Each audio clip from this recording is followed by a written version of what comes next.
서울 강남의 고급 한식당에서 일하는 24살 박은서. 보육원에서 자란 그녀는 자신이 누구인지도 모른 채 하루하루를 버텨내고 있었습니다. 그런데 어느 날 까다로운 손님이 뜨거운 국물을 그녀의 팔에 쏟는 순간 모든 것이 바뀌었습니다. 과연 무슨 일이 있었던 건지 저와 함께 그 이야기 속으로 들어가 보시죠. 그 전에 잠깐 1초밖에 걸리지 않는 구독과 좋아요 버튼을 꾹 눌러주시면 저에게 큰 힘이 됩니다. 그럼 시작하겠습니다. 서울 강남의 고급 한식당 담소는 오후 6시가 되면서 저녁 손님들로 분주해지기 시작했습니다. 주방에서는 칼질 소리와 프라이팬이 달궈지는 소리가 리듬감 있게 울려 퍼지죠. 홀에서는 서빙 직원들이 바쁘게 움직이며 테이블을 정리하고 손님들을 맞이하고 있었어요. 박은서는 흰 셔츠에 검은 조끼를 단정하게 입고 홀 서빙을 담당하고 있었습니다. 24살의 그는 보육원에서 자란 후 홀로 자립하여 이곳에서 일한 지 벌써 1년이 넘었죠. 은서의 움직임은 능숙하고 정확했어요. 물잔을 채우고 메뉴를 설명하고 음식을 서빙하는 모든 동작에서 성실함이 묻어났습니다. 은서야, 오늘 VIP룸에 특별 손님이 오신다고 하더라. 동료가 귓속말로 알려주었습니다. 태강그룹 장태호 회장님 일행이래. 조심해서 모셔야 해. 은서는 고개를 끄덕였어요. 70대 중반의 장태호 회장은 이곳의 단골 손님이었지만 함께 오는 며느리 서지연이 워낙 까다로운 분이라 직원들 사이에서는 긴장하게 만드는 손님이었습니다. 오후 7시 VIP룸 문이 열리며 장태호 회장 일행이 들어왔습니다. 76세의 장 회장은 나이에 비해 꼿꼿한 자세와 날카로운 눈빛을 지니고 있었죠. 그 옆으로 47세의 서지연이 화려한 옷차림과 보석으로 치장한 채 당당하게 걸어 들어왔어요. 어서 오세요, 회장님. 은서가 공손히 인사를 드리자 장 회장은 가볍게 고개를 끄덕였습니다. 하지만 서지연은 은서를 위아래로 훑어보더니 차가운 시선을 보냈죠. 지난번에도 봤던 애네. 너 물 좀 제대로 따라줘. 항상 미지근하게 가져오더라. 서지연의 목소리에는 거만함이 가득했습니다.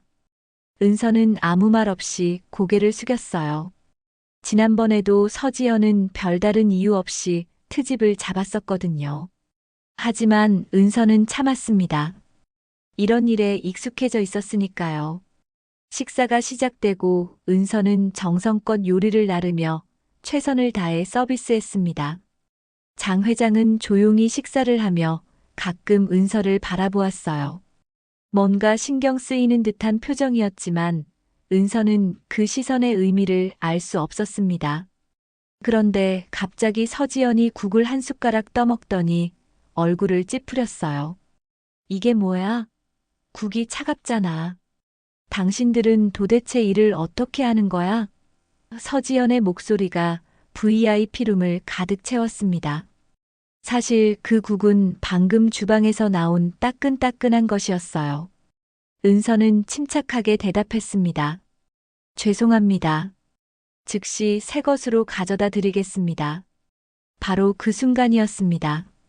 서지현이 갑자기 국그릇을 밀쳤고 뜨거운 국물이 은서의 오른쪽 팔에 쏟아졌어요.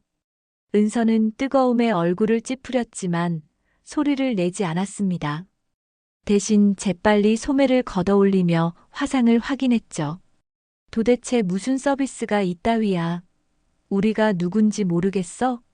당장 제대로 된 음식 가져와.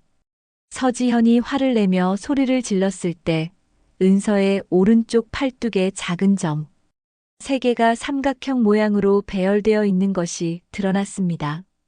그 순간 장태호 회장의 얼굴이 창백해졌어요. 숨이 막히는 듯한 표정을 지으며 은서를 뚫어져라 바라보았습니다. 서지현도 그 점들을 보는 순간 얼굴이 굳어졌죠. 뭔가 기억나는 듯한 표정으로 은서를 다시 한번 자세히 들여다보았어요. 25년 전 산사태 사고로 잃어버린 손녀 수아. 그 아이에게도 똑같은 삼각형점이 있었거든요. 장 회장의 가슴이 철렁 내려앉았습니다. 설마, 정말 설마 이 아이가. 은서는 장 회장의 이상한 시선을 느꼈지만 그 의미를 알 수 없었어요. 다만 뜨거운 국물에 데인 팔을 달래며 조용히 자리를 정리했습니다. 하지만 VIP룸 안의 분위기는 이미 묘하게 변해 있었죠. 그날 밤 장태호 회장은 잠을 이루지 못했습니다. 침대에 누워 천장을 바라보며 오래전 기억 속에 묻어두었던 상처를 다시 꺼내야 했죠. 은서의 팔에 있던 그 삼각형점 3개가 계속 머릿속을 맴돌았어요. 25년 전 장 회장에게는 사랑하는 손녀가 있었습니다. 3살배기 수아는 그의 삶의 빛과 같은 존재였죠. 밝고 총명한 아이였고 할아버지를 따라다니며 천진난만하게 웃던 모습이 아직도 생생했습니다. 하지만 가족 별장에서 놀던 중 일어난 산사태 사고로 수아는 흔적도 없이 사라져버렸어요. 당시 수아를 돌보고 있던 서지연은 아이가 혼자 마당에 나간 사이 사고가 났다고 했습니다. 서지현은 당시 대학생으로 과외교사를 겸하며 가족들과 가까이 지내다가 그날 가족 여행에 함께 동행했었죠. 하지만 잠깐의 방심이 돌이킬 수 없는 비극을 낳았습니다. 수색 작업이 며칠간 계속되었지만 수아의 시신조차 발견되지 않았어요. 경찰은 산사태의 규모를 고려할 때 생존 가능성이 희박하다고 판단했습니다. 가족들은 절망에 빠졌고 특히 수아의 부모인 장 회장의 아들 부부는 견디지 못하고 해외로 떠나버렸습니다. 장 회장은 그 후로도 수아를 찾는 일을 포기하지 않았어요. 사설 탐정을 고용하고 실종 아동 관련 단체들과 연락하며 끊임없이 노력했습니다. 하지만 시간이 흘러갈수록 희망은 점점 사라져갔죠. 그럼에도 불구하고 장 회장은 마음 깊은 곳에서 수아가 살아있을 거라는 믿음을 완전히 버리지 못했습니다. 새벽 3시 장 회장은 참지 못하고 비서실장에게 전화를 걸었습니다. 어제 그 식당 직원 박은서에 대해 모든 것을 조사하라고 지시했어요. 출생부터 현재까지 빠짐없이 말입니다. 다음 날 아침 장 회장은 일찍 사무실에 도착했습니다. 책상 서랍에서 오래된 사진첩을 꺼내어 수아의 어린 시절 사진들을 들여다보았어요. 천진난만하게 웃고 있는 3살 수아의 모습이 어제 본 은서와 묘하게 겹쳐 보였습니다. 오후가 되자 비서실장이 조사 결과를 가져왔습니다. 박은서는 현재 24살로 보육원 출신이었어요. 가장 중요한 점은 보육원 기록이 5살 때부터 시작된다는 것이었습니다. 그 이전의 기록은 전혀 없었죠. 보육원 기록에 따르면 은서는 20년 전 산간 지역에서 발견된 아이였습니다. 당시 기억상실 상태였고 신원을 확인할 수 있는 단서가 전혀 없었다고 했어요. 장 회장의 심장이 빠르게 뛰기 시작했습니다. 시기와 상황이 너무도 일치했거든요. 장 회장은 손을 떨며 수아의 사진을 다시 꺼내 보았습니다. 그리고 더 정확한 조사를 지시했어요. 당시 그 아이가 발견된 정확한 장소와 상황, 그리고 혹시 자신들의 별장 근처였는지도 확인하라고 했습니다. 한편 은서는 자신의 원룸에서 팔에 난 화상을 치료하고 있었어요. 찬물에 담그고 연고를 바르면서도 계속 장 회장의 이상한 시선이 생각났습니다. 왜 그렇게 자신을 바라보았을까요? 거울 앞에 선 은서는 자신의 팔을 자세히 들여다보았습니다. 오른쪽 팔뚝에 있는 작은 점 3개. 삼각형 모양으로 배열된 이 점들은 그녀가 기억하는 한 항상 있었어요. 보육원 선생님들도 이 점에 대해 특별히 언급한 적이 없었습니다. 그날 밤 은서는 또다시 그 꿈을 꾸었어요. 무너져 내리는 산과 누군가의 간절한 부름소리. 하지만 이번에는 조금 달랐습니다. 꿈속에서 누군가가 수아야, 수아야라고 부르는 소리가 더욱 선명하게 들렸거든요. 새벽에 깨어난 은서는 식은땀을 흘리며 가슴을 쓸어내렸습니다. 수아라는 이름이 왜 이렇게 친숙하게 느껴지는 걸까요? 은서는 창밖을 바라보며 알 수 없는 불안감을 느꼈습니다. 사흘 후 장태호 회장은 비서실장으로부터 더욱 놀라운 조사 결과를 받았습니다. 박은서가 발견된 장소는 정확히 자신들의 별장에서 불과 2km 떨어진 산기슭이었어요. 당시 5살 아이는 의식을 잃은 채 나무 더미 사이에서 발견되었고 심한 기억상실 상태였다고 했습니다. 장 회장의 손이 떨렸습니다. 모든 퍼즐 조각이 맞아떨어지고 있었어요. 시기, 장소, 나이 그리고 무엇보다 그 삼각형 점까지. 하지만 아직 확신하기에는 이르다고 생각했습니다. 과학적인 증명이 필요했죠. 그는 은밀하게 DNA 검사를 준비하기 시작했습니다. 비서실장을 통해 식당 직원에게 부탁해서 은서가 사용한 컵을 가져와 검사소에 의뢰했어요. 동시에 자신의 DNA 샘플도 함께 보냈습니다. 결과가 나오기까지는 일주일 정도 걸린다고 했어요. 그 일주일은 장 회장에게 가장 길고 답답한 시간이었습니다. 밤마다 잠을 이루지 못하며 수아에 대한 기억들을 떠올렸죠. 아이의 웃음소리, 작은 손을 잡고 산책하던 추억들이 생생하게 되살아났어요. 한편 은서도 이상한 변화를 느끼고 있었습니다. 평소보다 꿈이 더 자주, 더 선명하게 나타났어요. 무너지는 산속에서 누군가가 자신을 부르는 목소리가 점점 또렷해졌습니다. 그리고 그 목소리의 주인이 따뜻하고 자상한 할아버지 같다는 느낌을 받았죠.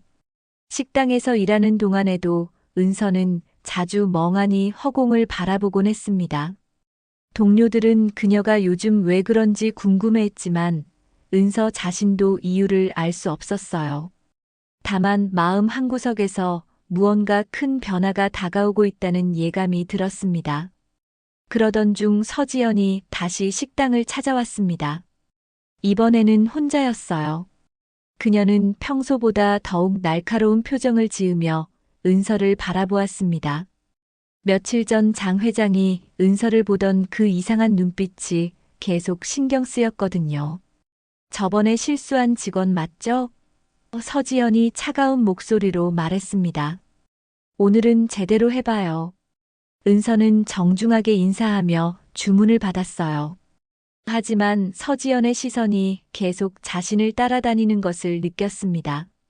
마치 무언가를 확인하려는 듯한 날카로운 눈빛이었죠. 서지연은 사실 불안했습니다. 만약 장 회장이 무언가를 눈치챘다면 자신의 과거 실수가 드러날 수도 있었어요. 25년 전 그날, 그녀는 수아를 제대로 돌보지 못했습니다. 잠깐 다른 일에 신경을 쓰는 사이 아이가 혼자 나가버렸고 그 때문에 사고가 일어났죠. 그 죄책감은 25년 동안 그녀를 괴롭혔어요. 하지만 시간이 흐르면서 점점 그 기억을 억누르려고 노력했습니다. 그런데 이제 와서 그 일이 다시 수면 위로 떠오를 수도 있다는 생각에 두려웠죠. 식사를 마친 서지연은 은서에게 트집을 잡으려고 했습니다. 이 음식 온도가 적당하지 않네요. 다시 데워서 가져와요. 하지만 은서는 침착하게 대응했어요. 네, 바로 확인해서 새 것으로 가져다 드리겠습니다. 그녀의 차분한 모습에 서지연은 더욱 짜증이 났습니다. 마치 이 평범한 식당 직원이 자신보다 우위에 있는 것 같은 기분이 들었거든요. 그 순간 서지연은 결심했어요. 이 직원을 없애버려야겠다고. 혹시 모를 위험을 미리 차단해야 한다고 생각했습니다. 그녀는 식당을 나서면서 점장에게 압력을 넣을 계획을 세웠죠. 한편 장 회장은 검사 결과를 기다리며 은서에 대해 더 많은 것을 알고 싶어 했습니다. 그는 은밀하게 은서의 일상을 관찰하기 시작했어요. 어떻게 사는지, 어떤 사람인지 파악하고 싶었습니다. 조사 결과 은서는 매우 성실하고 착한 사람이었어요. 어려운 환경에서 자랐음에도 불구하고 항상 최선을 다하며 살아가고 있었습니다. 동료들과의 관계도 원만했고 손님들에게도 항상 친절했죠. 이런 모습을 보며 장 회장은 더욱 확신을 갖게 되었습니다. 마침내 DNA 검사 결과가 나왔습니다. 비서실장이 서류 봉투를 들고 사무실로 들어왔을 때 장 회장의 심장은 터질 듯이 뛰고 있었어요. 그는 떨리는 손으로 봉투를 열어보았습니다. 결과는 명확했습니다. 박은서와 장태호 회장 사이의 혈연 관계가 확실히 증명되었어요. 은서는 정말로 그의 손녀 수아였습니다. 25년 만에 기적 같은 재회가 실현된 것이죠. DNA 검사 결과를 확인한 장태호 회장은 사무실 의자에 주저앉았습니다. 25년 동안 가슴 깊이 묻어두었던 슬픔과 그리움이 한꺼번에 터져나왔어요. 눈물이 볼을 타고 흘러내렸지만 동시에 말할 수 없는 기쁨이 가슴을 가득 채웠습니다. 수아가 살아있었습니다. 그것도 이렇게 가까운 곳에서 성실하게 살아가고 있었어요. 장 회장은 더 이상 기다릴 수 없었습니다. 당장 은서를 만나서 진실을 알려주고 싶었죠. 그는 서둘러 사무실을 나와 담소 한식당으로 향했습니다.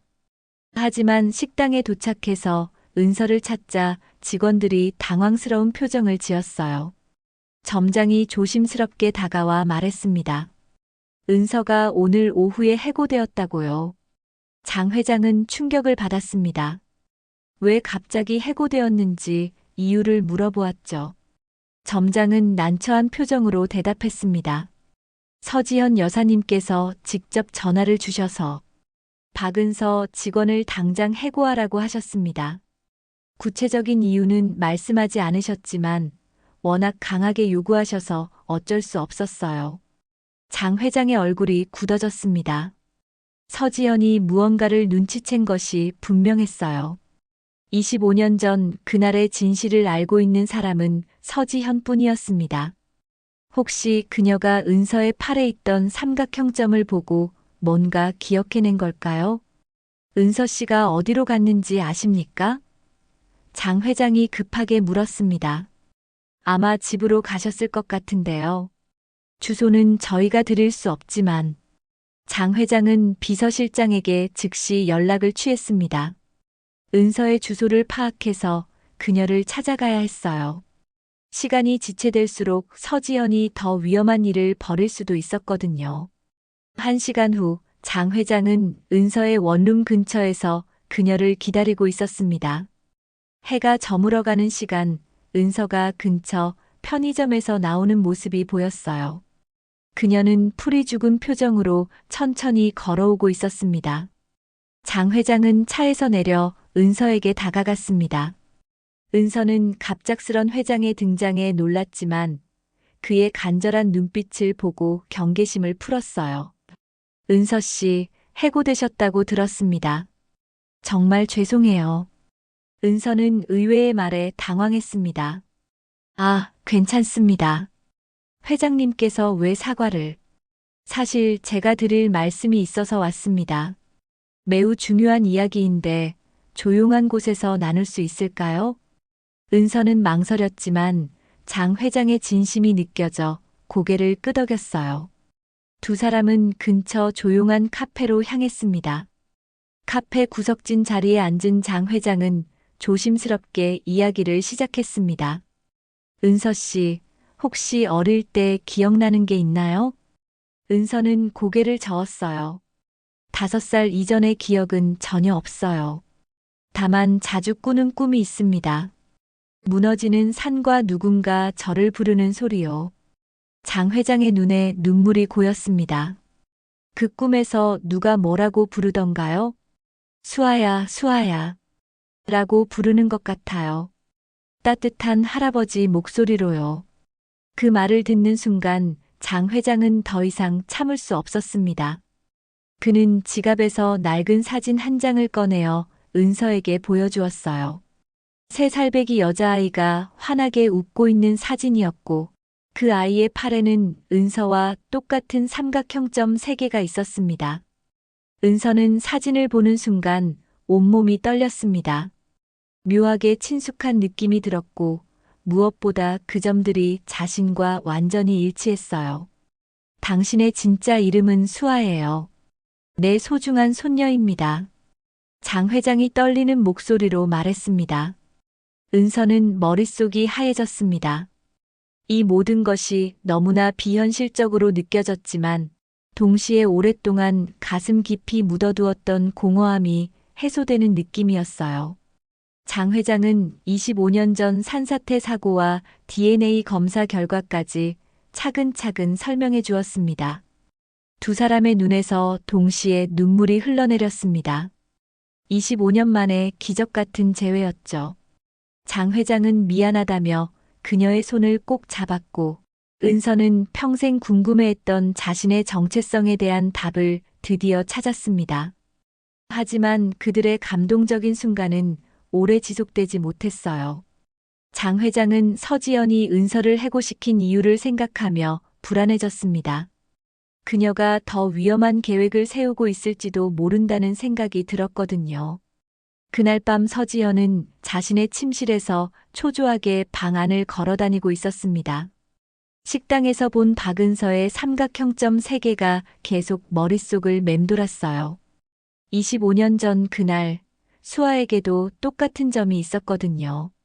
그리고 장태호 회장이 은서를 바라보던 그 충격적인 표정까지. 모든 것이 우연의 일치일 수는 없었습니다. 서지연은 점점 확신하게 되었어요. 박은서가 바로 그때 죽었다고 생각했던 수아라는 것을 말입니다. 만약 이것이 사실이라면 자신의 과거가 모두 드러날 위험에 처한 것이죠. 25년 전 그날의 기억이 생생하게 떠올랐습니다. 당시 대학생이었던 서지연은 과외교사로 장 회장 집안과 친밀한 관계를 유지하고 있었어요. 가족 별장에서 열린 여행에도 자연스럽게 초대받았습니다. 하지만 그날 그녀는 중대한 실수를 저질렀죠. 수아를 돌보라는 부탁을 받았지만 서지연은 다른 일에 정신이 팔려 아이를 제대로 보지 못했습니다. 그 사이 수아는 혼자 마당으로 나갔고 마침 산사태가 발생했어요. 서지현이 뒤늦게 아이를 찾으러 나갔을 때는 이미 모든 것이 끝난 후였습니다. 당시 서지현은 공포에 질려 제대로 된 구조 작업에 참여하지 못했어요. 그리고 수아의 시신이 발견되지 않자 마음속으로는 안도의 한숨을 쉬었습니다. 자신의 과실이 완전히 드러나지 않을 수도 있다고 생각했거든요. 하지만 죄책감은 계속 그녀를 괴롭혔습니다. 그 후 장 회장의 둘째 아들과 만나 결혼하게 되었을 때도 서지연은 항상 불안했어요. 언젠가 진실이 밝혀질까봐 두려워했죠. 시간이 지나면서 그 기억을 억누르려고 노력했지만 완전히 잊을 수는 없었습니다. 그런데 이제 수아가 살아서 돌아왔습니다. 그것도 성인이 되어서 말이에요. 서지연은 패닉 상태에 빠졌습니다.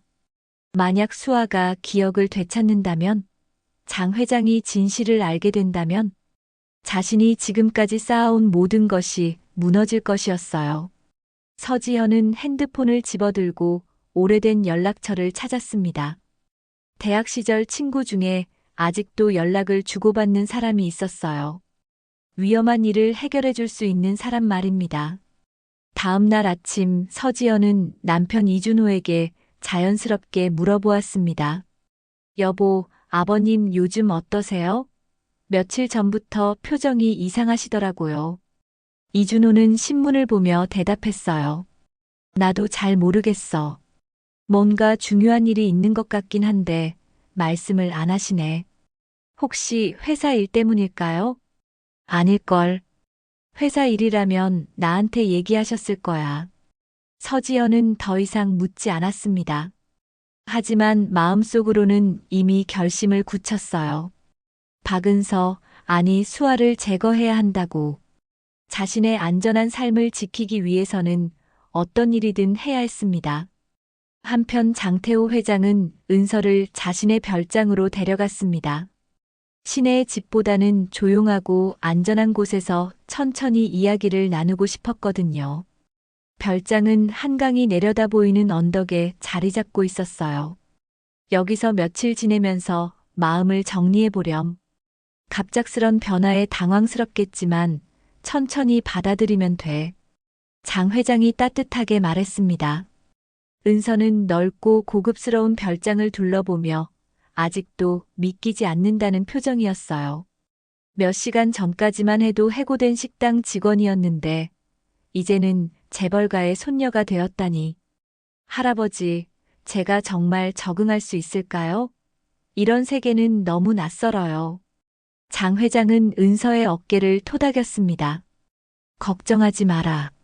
내가 지금까지 살아온 방식도 소중한 거야. 그 경험들이 오히려 우리 가족에게 새로운 힘이 될 거란다. 그날 저녁 장 회장은 미국에 있는 아들에게 전화를 걸었습니다. 수아를 찾았다는 소식을 전하기 위해서였죠. 전화 너머로 아들의 흐느끼는 소리가 들려왔습니다. 25년 만에 가족이 다시 하나가 되는 순간이었어요. 하지만 이들의 행복한 재회를 방해하려는 어둠의 그림자가 점점 다가오고 있었습니다. 서지현은 이미 위험한 계획을 실행에 옮기기 시작했거든요. 서지현은 며칠 전부터 은밀하게 계획을 세우고 있었습니다. 박은서, 아니 수아가 장태호 회장의 별장에 머물고 있다는 것을 알아낸 후부터였어요. 만약 수아가 완전히 가족으로 받아들여진다면 태강그룹의 막대한 유산 중 상당 부분이 그녀에게 돌아갈 것이 분명했습니다. 더 큰 문제는 25년 전의 진실이었어요. 수아가 기억을 되찾거나 누군가 당시 상황을 자세히 조사한다면 자신의 과실이 드러날 수도 있었습니다. 그렇게 되면 재산은커녕 모든 것을 잃을 수도 있었죠. 서지현은 대학 시절부터 알고 지낸 위험한 인맥을 통해 전문가들과 접촉했습니다. 사고로 위장해서 수아를 제거해달라는 의뢰였어요. 그들은 별장 주변 지형을 미리 파악하고 오늘 밤 실행하기로 계획을 세웠습니다. 하지만 서지연이 모르는 사이 장태호 회장의 보안팀은 이미 그녀의 수상한 움직임을 포착하고 있었습니다. 며칠 전부터 계속된 의심스러운 전화통화와 만남들이 모두 감시되고 있었던 것이죠. 비서실장의 급한 보고를 받은 장 회장의 얼굴이 굳어졌습니다. 서지현이 위험한 인물들과 접촉했고 오늘 밤 별장 쪽으로 향하고 있다는 내용이었어요. 오후 6시 장 회장은 급하게 별장으로 향했습니다. 별장으로 떠나면서 장 회장은 기자회견을 준비하라고 했어요. 세상에 알리고 나면 더 이상 서지현도 어쩔 수 없을 거란 생각이었죠. 장 회장이 탄 차량은 평소보다 훨씬 빠른 속도로 달렸어요. 별장에 도착하자마자 그는 은서를 깨워 당장 나와야 한다고 말했습니다. 은서는 갑작스러운 상황에 당황했지만 할아버지의 긴급한 표정을 보고 서둘러 준비했어요. 더 자세한 설명을 들을 여유도 없었습니다. 오후 7시 장 회장과 은서를 태운 차가 별장을 떠났습니다. 그들이 떠나고 불과 30분 후 서지현이 고용한 사람들이 별장 주변에 도착했어요. 하지만 별장은 이미 텅 비어 있었습니다. 침실도 거실도 모두 아무도 없었죠. 그들은 당황하며 서로를 바라보았습니다. 분명히 여기 있다고 했는데 완전히 빈집이었어요. 같은 시간 서울 시내 태강그룹 본사 대회의실에서는 긴급 기자회견이 시작되고 있었습니다. 장 회장이 단상에 올라서자 수많은 플래시가 터져 나왔어요. 장 회장은 침착하고 단호한 목소리로 발표를 시작했습니다. 저는 25년 전 산사태 사고로 실종되었던 저의 손녀 수아를 찾았습니다. 그 순간 사람들은 놀랐고 기자들은 후레쉬를 터뜨리며 사진 찍기에 바빴습니다. 은서가 떨리는 목소리로 짧은 인사를 하자 회견장은 더욱 술렁였어요. 온 나라가 이 놀라운 소식에 주목하고 있었습니다. 한편 별장에서 빈손으로 돌아온 서지현의 부하들은 그녀에게 실패를 보고해야 했습니다. 서지현은 텔레비전에서 흘러나오는 기자회견 소식을 보며 절망에 빠졌어요. 이제 모든 것이 끝난 것 같았습니다. 하지만 서지현은 아직 포기하지 않았어요. 마지막 수단이 하나 더 남아 있었습니다. 25년 전의 진실을 스스로 폭로하여 수아의 정당성에 의문을 제기하는 것이었죠. 기자회견이 끝난 후 온 나라가 태강그룹 회장 손녀의 극적인 귀환 소식으로 떠들썩했습니다. 모든 뉴스 채널에서 이 이야기를 다뤘고 포털 사이트 실시간 검색어 상위권을 모두 관련 키워드가 차지했어요. 하지만 서지연은 텔레비전 화면을 바라보며 절망에 빠져 있었습니다. 이제 수아가 공식적으로 태강가의 일원이 된 이상 자신의 지위는 크게 흔들릴 것이 분명했어요. 더 중요한 것은 25년 전의 진실이 언젠가 드러날 수도 있다는 두려움이었습니다. 그녀는 마지막 수단을 결심했어요. 차라리 자신이 먼저 과거를 털어놓고 수아의 정체성에 의문을 제기하는 것이었습니다. 진실을 왜곡해서라도 자신에게 유리하게 만들어야 했죠. 다음 날 아침 서지연은 남편 이준호에게 조심스럽게 이야기를 꺼냈습니다. 25년 전 사고에 대해 자신만이 아는 진실이 있다면서요. 당시 수아는 분명히 살아남기 어려운 상황이었다고 주장했습니다. 서지연은 교묘하게 말을 이어갔어요. 당시 상황을 자신에게 유리하게 각색해서 설명했습니다. 마치 자신이 최선을 다해 수아를 구하려 했지만 실패했다는 식으로 말이에요. 한편 장태호 회장과 은서는 조용한 호텔 스위트룸에서 앞으로의 계획을 논의하고 있었습니다. 기자회견 이후 너무 많은 관심이 집중되어 집으로 돌아가기 어려운 상황이었거든요. 장 회장은 창밖을 바라보며 이제 정말 새로운 삶이 시작된다고 말했어요. 은서는 복잡한 표정을 지었습니다. 어제까지만 해도 식당에서 일하던 평범한 사람이었는데 모든 것이 너무 빠르게 변해서 아직도 믿기지 않았거든요. 그때 비서실장이 급하게 들어왔습니다. 서지현이 언론사에 연락해서 이상한 주장을 하고 있다는 급보였어요. 25년 전 사고 당시 상황에 대해 자신만이 아는 진실이 있다고 하면서 수아의 정체성에 의문을 제기하고 있다는 내용이었습니다. 서지현의 계략이 시작된 것이었어요. 그녀는 여러 언론사에 연락해서 독점 인터뷰를 제안했습니다. 25년 전 사고의 유일한 목격자로서 충격적인 진실을 폭로하겠다고 했죠. 오후가 되자 한 방송사에서 서지현의 긴급 인터뷰가 방송되었습니다. 그녀는 카메라 앞에서 눈물을 흘리며 25년 동안 간직해온 비밀을 털어놓았어요. 당시 자신이 수아를 구하려고 최선을 다했지만 아이는 너무 깊은 곳으로 떨어져서 생존이 불가능했다고 주장했습니다.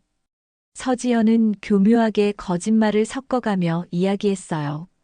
자신은 영웅적으로 행동했지만 수아는 확실히 죽었다고 봤다면서 지금 나타난 박은서가 정말 수아인지 의문스럽다고 주장했습니다. 방송이 나간 후 여론이 술렁이기 시작했어요. 일부 사람들은 서지연의 주장에 의문을 제기했고 또 다른 사람들은 태강그룹의 거대한 유산을 노린 사기극일 수도 있다는 추측을 했습니다. 소셜미디어에서는 찬반 논쟁이 격렬하게 벌어졌죠. 하지만 장 회장은 이미 모든 것을 예상하고 있었어요. 서지현의 과거 행적과 어제 밤의 위험한 계획까지 모두 파악하고 있었거든요. 그는 조용히 비서실장에게 지시했습니다. 이제 진짜 진실을 세상에 알릴 때가 왔다고 생각했어요. 은서는 호텔방에서 서지현의 인터뷰를 보며 충격을 받았습니다. 자신의 정체성이 다시 의심받는 상황이 되었거든요. 하지만 이상하게도 마음 한편으로는 확신이 들었어요. 자신이 정말 수아라는 것을, 그리고 할아버지를 믿어도 된다는 것을 말입니다. 서지현의 인터뷰가 방송된 다음 날, 장태호 회장은 더욱 결정적인 반박 자료를 준비했습니다. 그동안 비밀리에 수집해온 증거들을 모두 공개하기로 한 것이죠. 25년 전의 진실과 서지연의 실체를 완전히 드러낼 때가 왔다고 판단했어요. 오전 10시 태강그룹 본사에서 두 번째 기자회견이 열렸습니다. 이번에는 장 회장뿐만 아니라 당시 수색 작업에 참여했던 구조대원들과 경찰관들도 함께 참석했어요. 그들은 모두 25년 전 그날의 생생한 증언을 준비하고 있었습니다. 장 회장이 단상에 올라서자 기자들의 시선이 집중되었어요. 그는 차분하지만 단호한 목소리로 말을 시작했습니다. 서지현의 주장이 완전한 거짓말이라는 것을 증명하겠다면서요. 첫 번째 증거는 당시 구조 작업 기록이었습니다. 수색에 참여했던 구조대원이 직접 나와서 증언했어요. 당시 수아로 추정되는 아이의 흔적을 발견했지만 시신은 끝내 찾지 못했다고 했습니다. 하지만 생존 가능성을 완전히 배제할 수는 없는 상황이었다고 증언했죠. 두 번째는 더욱 충격적이었어요. 장 회장은 서지연이 어젯밤 은서를 해치려고 했던 계획의 모든 증거를 공개했습니다. 전화 녹음 만남의 증거, 그리고 실제로 별장에 침입하려 했던 사람들의 신상까지 모든 것이 드러났어요.